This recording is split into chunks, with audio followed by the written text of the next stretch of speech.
What happens when a police officer pulls over a surgeon for driving what he decides is too nice a car for someone like her? Only to learn less than an hour later that she is the one person standing between his son and death. Dr. Amara Whitfield had exactly 14 minutes to reach Ashford General Hospital before the trauma board expected her in pre-op, and she had already done the math 3 times, the way she did math on everything, instinctively, automatically, the same steady calculation she ran before every incision she had ever made. 14 minutes. Rain slicked the windshield in thin silver lines. The wipers ticked a steady rhythm against the glass. Her phone sat in the cup holder, screen lit with a text from the charge nurse she hadn't had time to answer yet. Patient prepped, waiting on you. Drive safe. She didn't feel like driving safe. She felt like driving fast. The way you drive when somewhere behind you a body is lying open on a gurney, with a clock running inside it that nobody could stop except her. But she kept her speed even, her hands loose on the wheel, because panic behind the wheel killed people just as surely as panic in an operating room did. And she had learned a long time ago that competence wasn't about urgency. It was about control. Her car, a silver sedan 2 years old, still smelled faintly of the leather cleaner she'd used the weekend before. She'd bought it used, paid it off in 11 months, the kind of purchase that had felt like a small private victory after years of driving something held together by hope and duct tape through residency. It wasn't flashy. It wasn't even particularly expensive by the standards of the neighborhood she now lived in. But she knew, the way she knew most things about the world she moved through, that a car like that, driven by a woman who looked like her, would always read differently to some people than the exact same car would read on someone else. She saw the lights in her mirror before she heard the siren, a slow wash of red and blue rolling across her dashboard, and her stomach dropped in that specific practiced way it always did, the way it had dropped every single time in 15 years of driving in the city. She checked her speed, 52 in a 55. She checked her lane position, steady, centered, careful. She had done nothing. She signaled anyway, pulled onto the shoulder with the exaggerated calm of someone who had rehearsed this moment more times than she could count, put the car in park, rolled the window down, and placed both hands on the wheel where they could be seen. Rain misted through the open window onto her sleeve. She didn't move to close it. She had learned not to make sudden movements toward anything, not even weather. The officer who approached wore his poncho over his uniform, water dripping off the brim of his hat, and he didn't hurry. He walked the way men walk when they already believe they know exactly what they're going to find. Unhurried, deliberate, almost bored. His name tag read Callahan. He leaned down slightly, one hand resting near his belt, and looked past her at the interior of the car before he looked at her face. "Ma'am," he said, "license and registration." "Officer," Amara said, keeping her voice even, "I'm actually in a hurry. I'm a surgeon. I have an emergency at Ashford General. I was doing 52 in a 55 zone. Can you tell me what this is regarding?" Callahan's eyes moved over the interior of the car again. The leather seats, the small gold stethoscope charm hanging from her rearview mirror that her mother had given her the day she graduated medical school, the neat stack of files on the passenger seat. "Nice car," he said. Not quite a question, not quite a statement. The kind of sentence built to hang in the air and mean whatever the listener let it mean. "Thank you," Amara said. "Is there a problem with my driving?" "There's a broken tail light," Callahan said. "Passenger side." She hadn't noticed. She said so, evenly, and reached slowly toward the glove compartment for her registration, narrating the movement out loud the way she'd trained herself to. "I'm reaching for my registration. It's in the glove box," and Callahan's hand shifted a half-inch closer to his belt anyway. A small motion, almost nothing. The kind of nothing that told her everything. She handed him her license and registration together, and he studied them for a long moment, longer than the information on them required, flipping the license over as if there might be something written on the back that would explain what he was looking at. "This is a nice car for you to be driving," he said finally, not looking up. Amara felt the words land somewhere behind her sternum, a familiar ache in a familiar place. "I bought it," she said quietly. "Legally. Paid for it myself." "Uh-huh," Callahan said, and something in the two syllables carried the whole weight of a verdict he had already reached. She glanced at the clock on her dashboard. 12 minutes now. Somewhere across town, a nurse was checking vitals on a table. A resident was pacing outside pre-op, and none of them knew yet that the only thing standing between them and the surgeon they needed was a broken taillight and a man who had already decided who she was before she said a single word. "Officer," she said, and for the first time there was an edge under the calm. "I really do need to get to the hospital. Is there any way we could handle this quickly?" Callahan straightened up, rain running off the brim of his hat, and looked at her for a long moment with an expression she recognized instantly, because she had seen it on faces her whole life, in classrooms, in hospital hallways, in stores where she'd been followed by security for browsing too slowly near the register.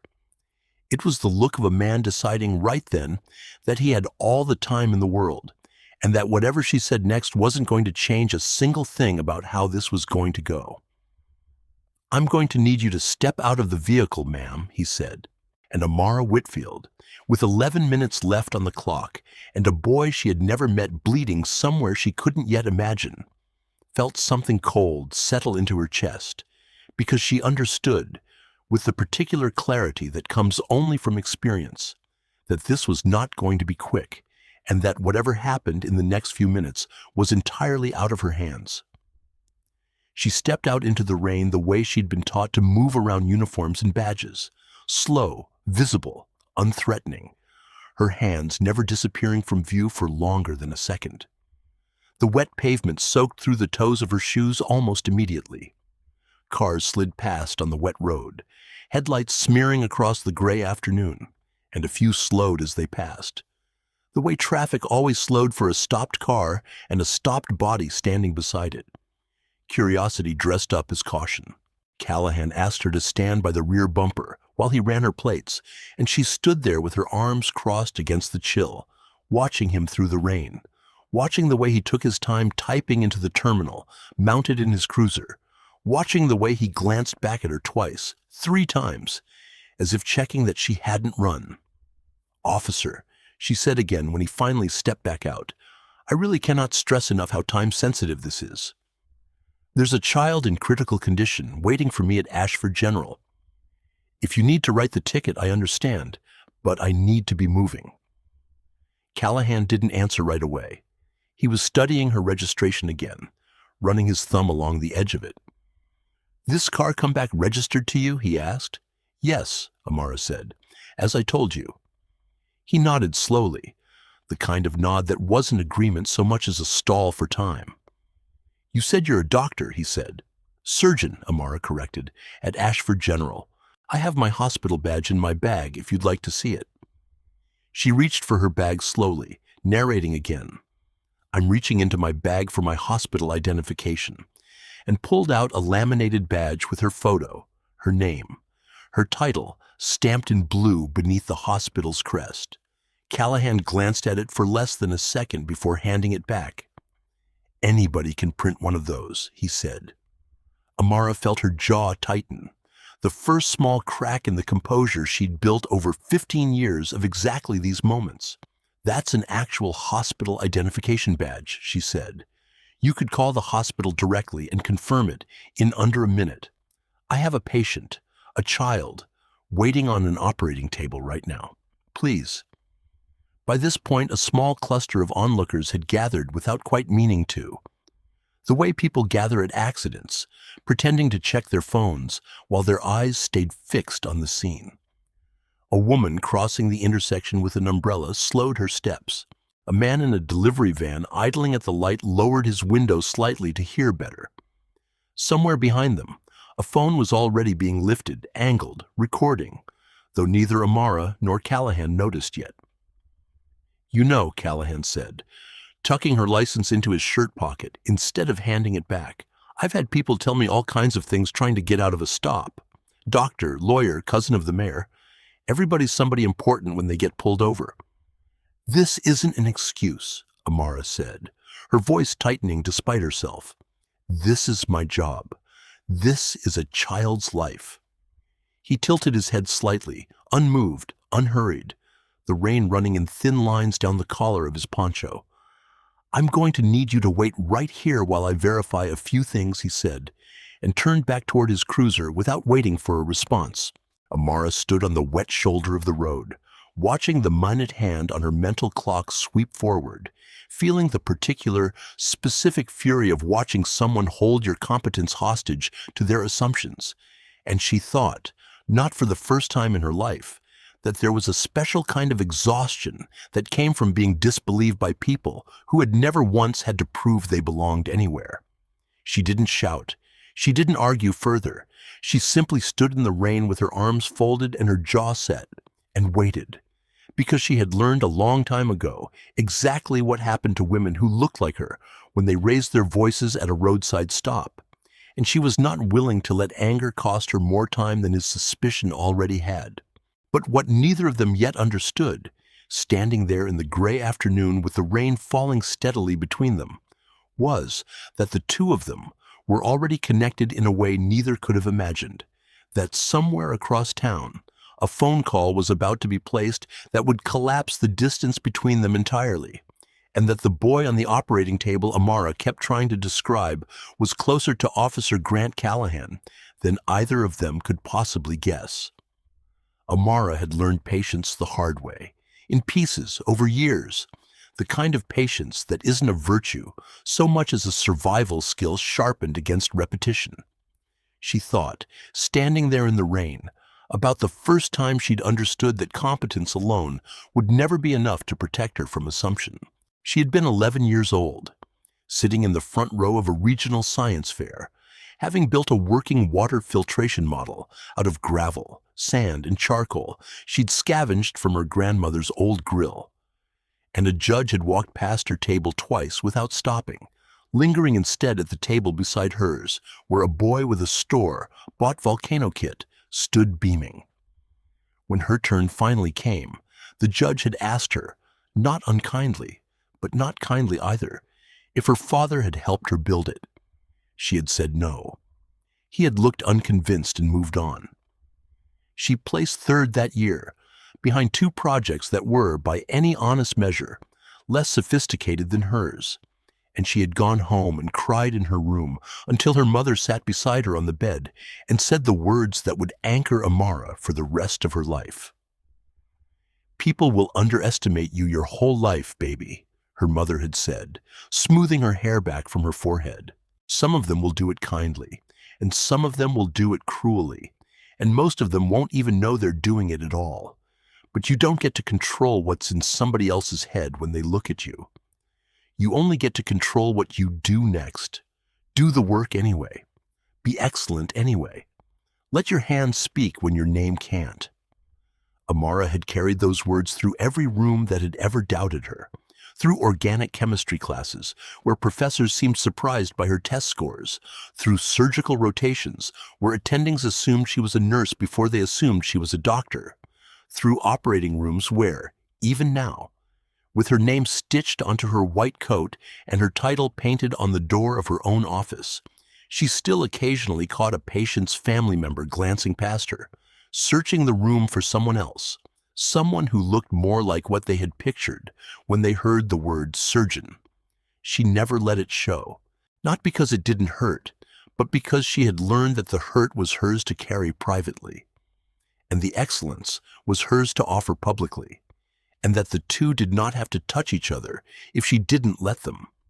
Standing on the shoulder of the road now, watching Callahan take his time behind the tinted glass of his cruiser, she thought about her mother's words again, the way she always did in moments like this, and she felt the familiar, exhausting work of keeping her voice level and her hands calm, even as something inside her screamed at the unfairness of the clock ticking down, while a man decided, entirely at his own leisure, whether her story was worth believing.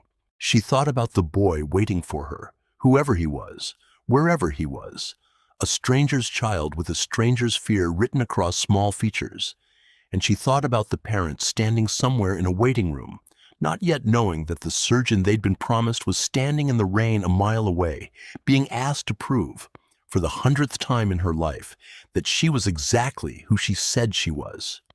She did not know his name yet. She did not know that somewhere across the city, another parent's world was collapsing in real time. A father pacing outside a different set of doors, praying to whatever he still believed in, waiting for a surgeon he had never met and would never have guessed, was, at that very moment, standing soaked in the rain because of him.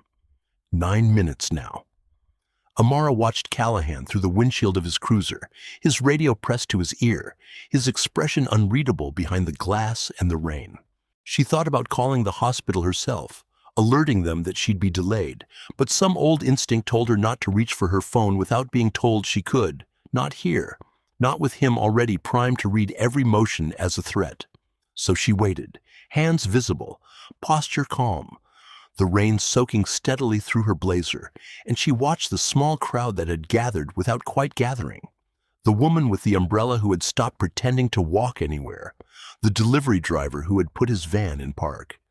The phone lifted somewhere behind her, recording a scene she couldn't see but could feel. The particular electric stillness of people who sense they are witnessing something they will talk about later. A woman near the umbrella finally called out, "Is everything okay over there?" And Amara answered without turning her head, keeping her tone even, "I'm fine, thank you. Just waiting." The woman didn't look convinced, but she didn't press further either, the way people so often didn't. Watching injustice unfold in real time, and choosing observation over interference because interference felt riskier than watching. Amara didn't blame her. She had done the same thing herself once or twice in her life.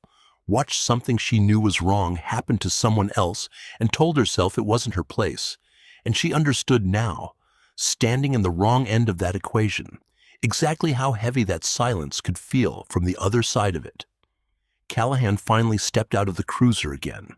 His radio clipped back to his shoulder, his expression harder now than it had been before, as though whatever he'd heard on the radio had only confirmed something he already believed. "Your registration checks out," he said, holding her license out, but not quite releasing it when she reached for it. "I'm still going to need to write you up for the taillight." "Understood," Amara said, forcing calm into every syllable. "Can we do that quickly?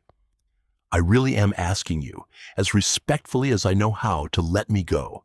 There's a child on a table."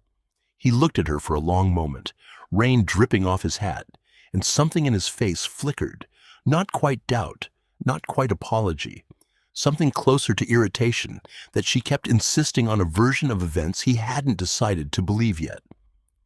"I'll be as quick as I can," he said, which was not the same thing as quick, and turned back toward his cruiser to begin writing.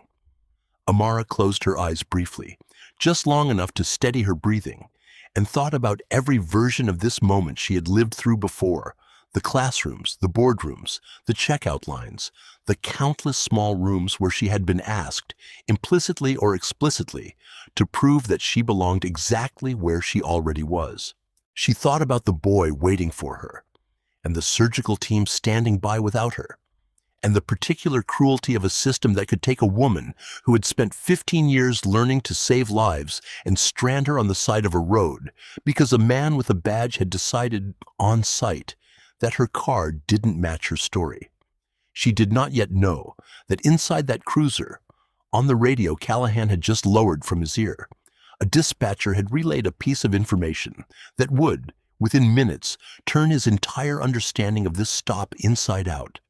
That somewhere across the city, a car had struck a boy on a bicycle less than an hour earlier.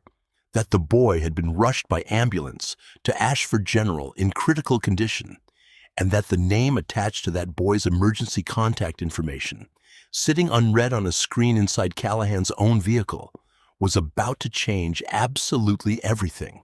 The radio crackled again, while Callahan sat in his cruiser filling out the citation, and this time, the voice on the other end wasn't dispatch relaying traffic information. It was his sergeant, and the tone was different, urgent in a way that made Callahan straighten instinctively in his seat. Callahan, you copy, the voice said. Copy, he answered. Where are you right now? Traffic stop, Highway 9 near the overpass. Why? There was a pause on the line, the kind of pause that always meant something was coming, that the speaker didn't want to say plainly over an open channel. Grant, the sergeant said, dropping the formality, using his first name in a way he almost never did. I need you to head to Ashford General right now. It's Tyler. Callahan's hand froze over the citation pad. What do you mean it's Tyler? He said, his voice suddenly unsteady in a way it hadn't been in years. There was an accident, the sergeant said. He was riding his bike near the school. A car clipped him. He's alive, Grant. He's alive, but it's bad. They've got him in the trauma bay. They're prepping him for surgery right now. Get there. Callahan didn't remember opening the car door. He didn't remember standing up in the rain. His citation pad still open on the passenger seat, half filled out, forgotten instantly and completely, the way a lifetime's worth of procedure and habit simply evaporated in the space of a single sentence. He stood there for a moment, the rain soaking through his uniform, his mind refusing to fully process what he'd just heard. His son, his only son, 11 years old, the same age Amara had been at that science fair table so many years before, lying somewhere inside Ashford General, with a body that had been struck hard enough to require emergency surgery. He thought of Tyler's face at breakfast that morning, the gap where his front tooth had just fallen out, the way he'd laughed at something on the television before grabbing his backpack and his bike helmet. Please wear the helmet, buddy. I will, Dad. Promise. And Callahan felt something in his chest cave inward. The particular collapse of a man who spends his life believing himself capable of controlling danger, only to discover in an instant that danger doesn't ask permission. He turned back toward Amara's car almost without thinking, some instinct pulling him toward the one thing in front of him he could still control. And it was only as he reached her window, rain streaming down his own face now, that the second sentence from the sergeant finally caught up to him. The one he'd heard but hadn't processed. They're prepping him for surgery right now. The surgeon on call is already on her way. Amara rolled her window down, her expression shifting the instant she saw his face, because she had spent 15 years reading faces in crisis, and she recognized immediately that whatever had just happened inside that cruiser had nothing to do with taillights or registrations anymore. Officer, she said carefully, is everything all right? Callahan opened his mouth to answer and found for the first time in the entire encounter that he had absolutely nothing to say, because standing in front of him, soaked through, delayed, held on the side of the road for 9 unnecessary minutes by his own suspicion, was a trauma surgeon on her way to Ashford General, and he had not yet let himself consider the possibility that formed, cold and sudden, in the pit of his stomach, that the doctor he had stopped and doubted and detained might be the exact same doctor his son's life now depended on. Callahan's hand went to the radio clipped to his shoulder before his mind had fully caught up with his body. "Dispatch," he said, his voice cracking slightly. "The surgeon on call for the Callahan trauma case. What's her name? Do you have it?" There was a pause, the sound of someone typing on the other end, and then the dispatcher's voice came back, flat and unaware of the storm it was about to unleash. "Whitfield," the voice said. "Dr. Amara Whitfield, trauma surgery. She's listed as en route." Callahan lowered the radio slowly from his ear and looked at the woman sitting in the car in front of him, rain running down both their faces now, and something in his chest dropped through the floor entirely. "Your name," he said, his voice barely above a whisper. "Tell me your name again."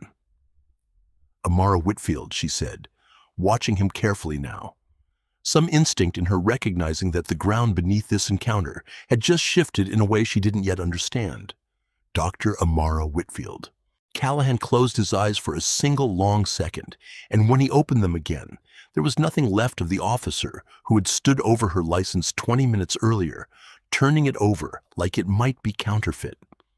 There was only a father, soaked to the skin, standing in the rain outside a stranger's car, staring at the one person on earth who could save the thing he loved most, A woman he had just spent the better part of half an hour delaying because he had decided, without a shred of evidence, that she didn't belong behind the wheel of her own car.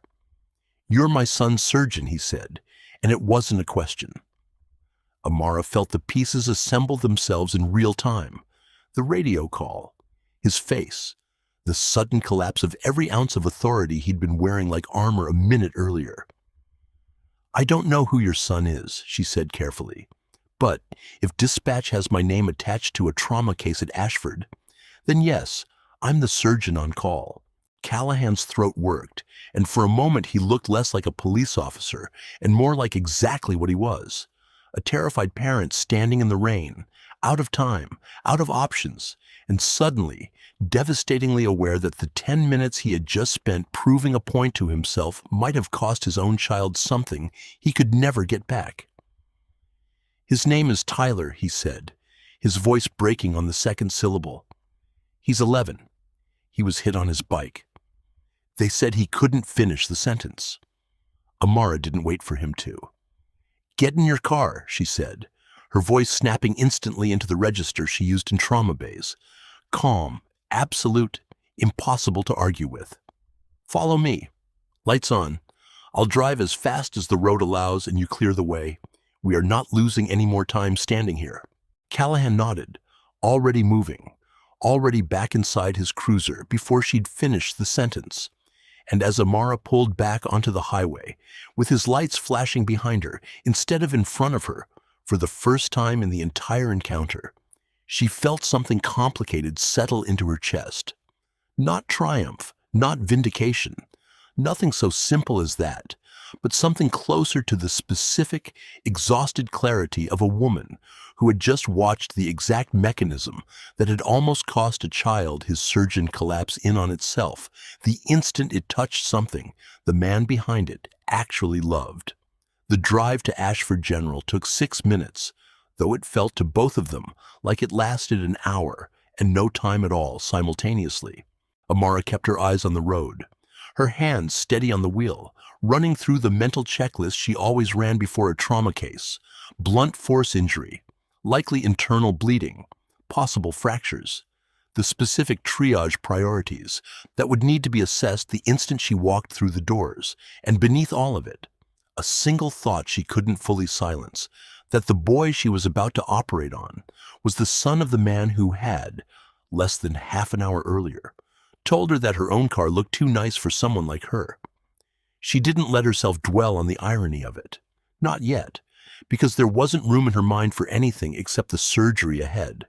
But some small human part of her noted it anyway, filed it away. The way she filed away everything she couldn't process in the moment, but knew she'd need to face eventually.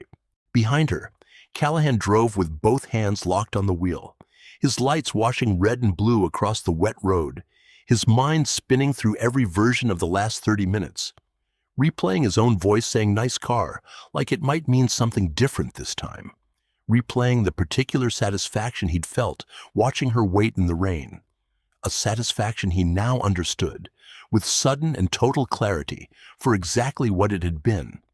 Not caution, not procedure, but assumption dressed up as diligence, prejudice wearing a badge because a badge made it feel like something other than what it was.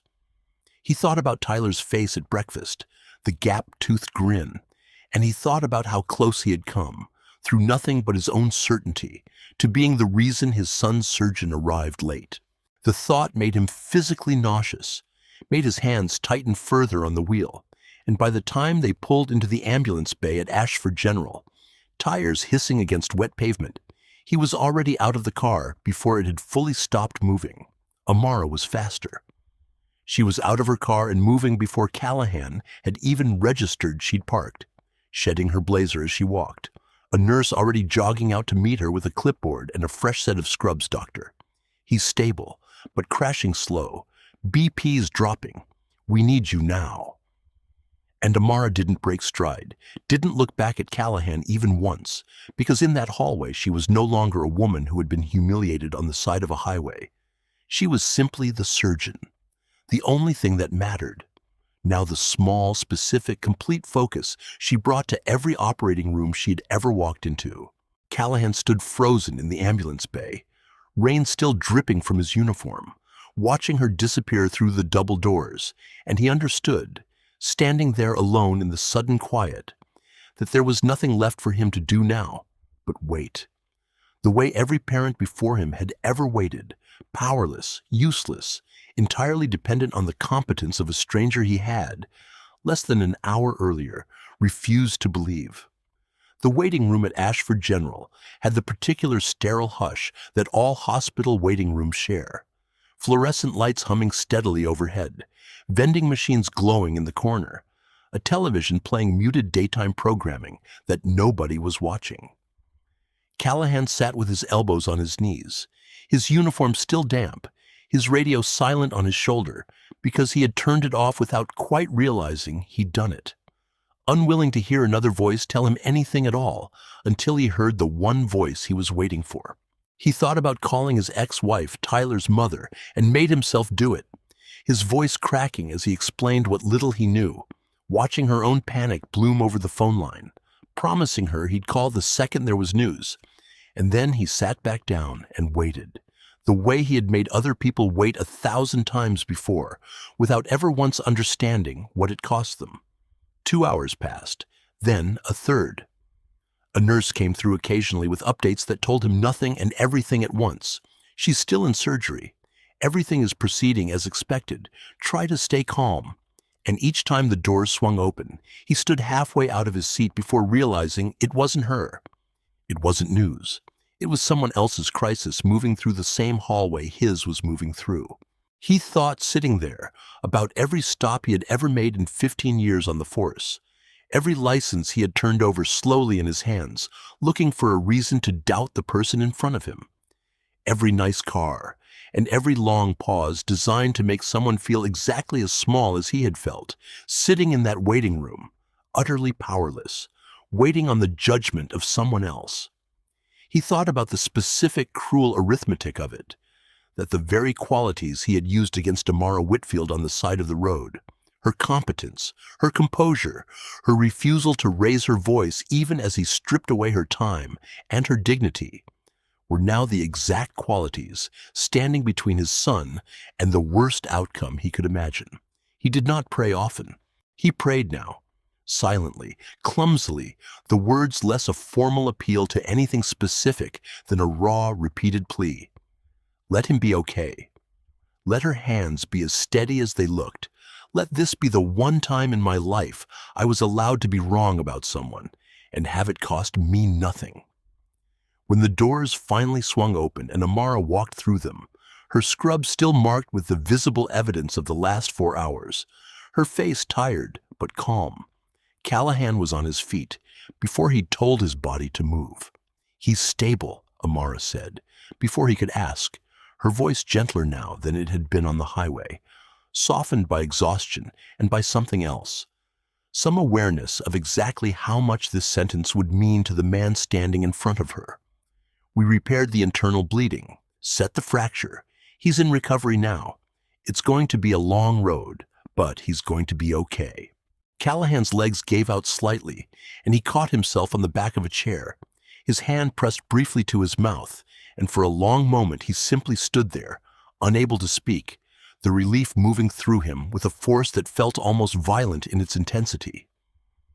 "Thank you," he finally managed, his voice raw. "Thank you. I can't." He stopped, unable to finish, and Amara watched him. This man who had made her wait in the rain less than 5 hours earlier, now standing in front of her undone by gratitude, and she understood, with a clarity that felt both painful and necessary, that the conversation between them wasn't finished yet. Not really, because gratitude and accountability were not the same thing, and both of them deserved to be spoken aloud before this story could actually end. She found him an hour later in the small family consultation room down the hall, the kind of quiet, softly lit space hospitals reserved for conversations too heavy for a waiting room chair.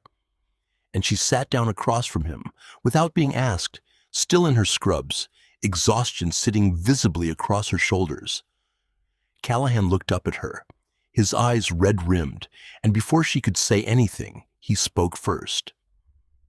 "I need to say something," he said, "and I need you to let me get through it, because if I stop, I don't think I'll be able to start again." Amara nodded once, folding her hands on the table, and waited. "I pulled you over today because I decided something about you before you ever said a word," Callahan said, his voice low and unsteady. "I looked at your car, I looked at you, and I decided you didn't add up. And I made you prove yourself to me for 20 minutes on the side of a highway while my own son was bleeding a few miles away. And the only reason I know that now is pure luck, is a radio call that happened to reach me before it was too late. If it hadn't..." He stopped, his jaw working, unable to finish the sentence. Amara let the silence sit for a moment before she spoke. "I want you to understand something," she said, her voice steady but not unkind. "What happened today wasn't luck saving your son. It was luck saving you from having to live with what your assumptions almost cost you. Those are two very different things. I would have made it to that hospital either way, Officer Callahan. I would have operated on your son either way. The only question today was whether you were going to be the reason I got there 20 minutes later than I needed to." Callahan flinched, but he didn't look away. "You're right," he said quietly. "I know you're right. I keep thinking about how many other people I've done that to," he continued, his voice breaking slightly. "How many other stops where I decided something before I had a single reason to, and I never once had to find out what it actually cost them, because I never once had to stand where I stood today and wait to find out if I'd get to keep the thing that mattered most." Amara studied him for a long moment. "That's the part most people never have to sit with," she said. "Most people who make assumptions like that never get handed the bill for it. You did today, in the worst possible way. And I'm glad your son is going to be okay, genuinely. But I need you to understand that the fear you felt in that waiting room, that's the fear plenty of people carry every single day. Not because their child is on an operating table, but because they've learned that people like you decide who they are before they ever get the chance to prove it themselves." Callahan nodded slowly, tears finally slipping down his face without any attempt to hide them. "I don't know how to fix that," he said. "I don't know if I can." "You start," Amara said, standing, "by remembering this room. Not the relief, the waiting, the not knowing, the powerlessness of it. Hold on to that, and the next time you reach for a badge to decide who somebody is before they've said a word, remember exactly how it felt to be on the other side of that kind of judgment, and choose differently." She turned to leave, then paused at the door and looked back at him. "Your son is strong," she said, her voice softening slightly for the first time. "He's going to have a good recovery. Go see him." Callahan watched her go and sat alone in the small, quiet room for a long time afterward, turning her words over in his mind, understanding, perhaps for the first time in his career, the actual weight of the badge he had worn for 15 years without ever once being made to feel its full cost. 3 weeks later, Tyler Callahan sat up in a hospital bed with a cast running from his ankle to his knee, laughing at something on his tablet, the gap-toothed grin fully restored, and Grant Callahan stood in the doorway watching him with the particular aching gratitude of a man who understood exactly how close he had come to a different ending. He had requested a transfer out of traffic patrol, not because anyone had forced him to, but because he had spent 3 weeks unable to sit in his cruiser without seeing Amara Whitfield's face in his rearview mirror, without hearing his own voice saying "nice car," and feeling sick at the memory of it. He had asked instead for a role working alongside the department's Community Relations Division, sitting in on trainings about implicit bias that he had once rolled his eyes through as a rookie, listening this time with the specific attention of a man who had finally been given, in the cruelest way possible, a reason to actually hear what was being said. He wrote Amara a letter by hand because he didn't trust himself to say everything he needed to say out loud without his voice breaking somewhere in the middle of it. And he left it at the hospital front desk, addressed simply to Dr. Whitfield, trauma surgery. In it, he didn't ask for forgiveness because he understood finally that forgiveness wasn't his to request, only hers to offer if she ever chose to. And instead, he told her the truth, that he thought about that stretch of highway every single day now, that he thought about every stop he'd ever made before it, that he was trying, slowly and imperfectly, to become the kind of officer who looked at people instead of deciding about them, and that, whatever she thought of him, he would spend the rest of his career trying to make sure no one else ever had to stand in the rain, proving they belonged in their own car, while a child somewhere waited on them to arrive. Amara read the letter once in the quiet of her office, the gold stethoscope charm from her mother catching the light on her desk, and she thought about her mother's words from all those years ago. You don't get to control what's in somebody else's head when they look at you. You only get to control what you do next. And she understood that she had done exactly that. In the rain, in the operating room, in the small consultation room afterward, she had done the work. She had been excellent. She had let her hands speak when her name hadn't been enough. And in the end, it had been enough to save a boy's life and, just possibly, to change one man's understanding of every stop he would ever make again. She didn't write back right away. Some things needed time before words could hold them properly. But she kept the letter, tucked into the drawer of her desk beside a photograph of her mother, and some mornings, driving to the hospital in the same silver sedan, she thought about how strange it was that the worst 30 minutes of her week could become, months later, the reason an entire family got to keep each other. The woman with the umbrella who had stood watching from the intersection that rainy afternoon turned out to have filmed nearly 11 minutes of the stop on her phone before Amara's car ever pulled away behind Callahan's flashing lights, and the footage found its way, as these things always seem to now, from one phone to another. Then, onto a local news outlet's evening broadcast, under a headline that made Amara's stomach tighten the first time she saw it scroll past on a break room television. She hadn't asked for the footage to exist. She hadn't asked to become, briefly, a name people argued about online, some calling her composure remarkable, others insisting the stop had clearly been reasonable procedure. A debate unfolding entirely without her participation, about 30 minutes of her own life that she would have preferred, given the choice, to simply forget.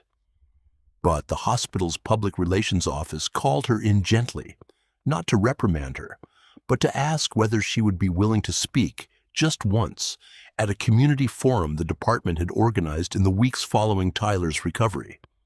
A forum meant to address exactly the kind of encounter that had ended up on that woman's phone. Amara said yes, not because she wanted the attention, but because she thought about every patient she had ever treated who arrived already flinching from the world outside the hospital doors. Every parent in every waiting room who carried fear shaped by 1,000 small refusals to be believed, and she decided that if her worst 30 minutes could be turned into something useful for even one of them, it was worth the discomfort of standing in front of a room and reliving it. The forum was held in a community center gymnasium with folding chairs arranged in uneven rows, the kind of room that smelled faintly of floor wax and old basketball games. And Amara sat on a small stage beside the police chief, a city council member, and, to her genuine surprise, Grant Callahan himself, who had asked to be included, who had told his sergeant plainly that if the department was going to talk about what happened, he wasn't going to let someone else tell his part of it for him.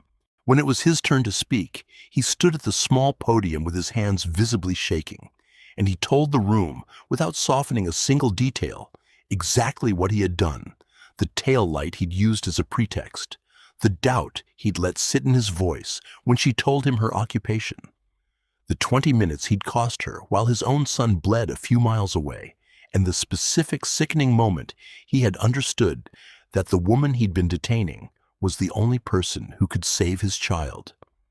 He did not ask the room to feel sorry for him. He told them, plainly, that he did not deserve the outcome he had gotten, that plenty of officers made the same assumptions he had made and never once received the mercy of a happy ending to teach them the cost of it, that most people who were disbelieved on the side of a road simply drove away angry and unheard and never got the chance to prove anything to anyone. Amara watched him from her seat, and when it was her turn to speak, she didn't talk about anger, though she had every right to. She talked instead about her mother's kitchen, about a science fair table from 30 years earlier, about the particular, cumulative exhaustion of a life spent being asked to prove competence that should have been obvious on its face. And she told the room, evenly, without theater, that the reason the story people were now sharing online had a happy ending. Had nothing to do with luck and everything to do with the fact that she had simply kept doing her job. The same job she had done 1,000 times before, with far less attention paid to it. The same steady hands. The same 14-minute drive she had made 100 times without ever once being noticed for it. What she wanted people to understand, she said, looking out over the folding chairs, was that stories like this only became stories because of how they ended. But the beginning, the part where a competent person is disbelieved on sight because of how they look, that part happens constantly, quietly, without cameras, without dramatic reveals, without a grateful father standing in a hospital hallway to make it right. Most people who are underestimated never get the chance to prove anyone wrong in front of an audience. They simply live their whole lives absorbing it, the way water absorbs into stone, slowly, permanently, without anyone ever noticing the shape it leaves behind. After the forum ended, a young woman approached Amara near the exit, hesitant, holding her phone against her chest, and told her, quietly, that she was in her second year of nursing school, that she had almost quit twice already because an instructor kept suggesting, gently but repeatedly, that perhaps medicine wasn't the right fit for her, and that watching Amara speak that night had made her decide to stay enrolled for one more semester. Amara didn't have a perfect answer for her. She simply told her what her own mother had told her decades earlier, that she couldn't control what lived in anyone else's head when they looked at her, only what she chose to do next, and that the doing was the only part that ever really counted in the end. Grant Callahan finished his community relations rotation 8 months later and requested, to the surprise of exactly no one who had watched him during those months, to remain in the role permanently rather than return to patrol, spending his days now training incoming officers on precisely the kind of split-second judgment that had once nearly cost him everything, using his own story, unflinchingly, as the central example in every session he taught. He kept Amara's letter in his desk drawer long after he'd sent his own, not because he needed reminding of what had happened, but because he needed reminding of what it had almost cost, the particular and specific terror of powerlessness that he now tried every day to keep other people from inflicting on strangers who had done nothing wrong. Tyler recovered fully, walking without a limp by the following spring, and on the 1-year anniversary of the accident, Grant drove him, without telling him quite why, past the stretch of highway near the overpass, slowing near the shoulder where a rainy afternoon had once nearly unraveled everything he loved, and he told his son, plainly, the whole story, the taillight, the doctor, the 20 minutes, the fear, because he wanted Tyler to grow up understanding exactly what his father had learned the hardest way a person can learn something. That the split-second decisions people make about strangers are never as small as they feel in the moment. That somewhere behind every face you decide not to look at closely enough is a whole life, a whole history, a whole capacity. You have no right to measure from the outside. The truth about people is that most of them are never tested the way Grant Callahan was tested that day. Never handed a mirror quite that unforgiving. Never made to sit in a waiting room and feel, in their own body, the exact fear their own assumptions had nearly caused. But the lesson underneath it was simple enough to carry into any life, any job, any single ordinary encounter with a stranger, that the people we decide not to see clearly are never actually strangers to the world. They are someone's surgeon, someone's answer, someone's whole reason for still being here, and the only real question worth asking every single time is whether we are willing to find that out before it costs us everything, or only after. If this story moved you, Stay a moment longer and think about the last time you looked at someone and decided who they were before they ever had the chance to tell you.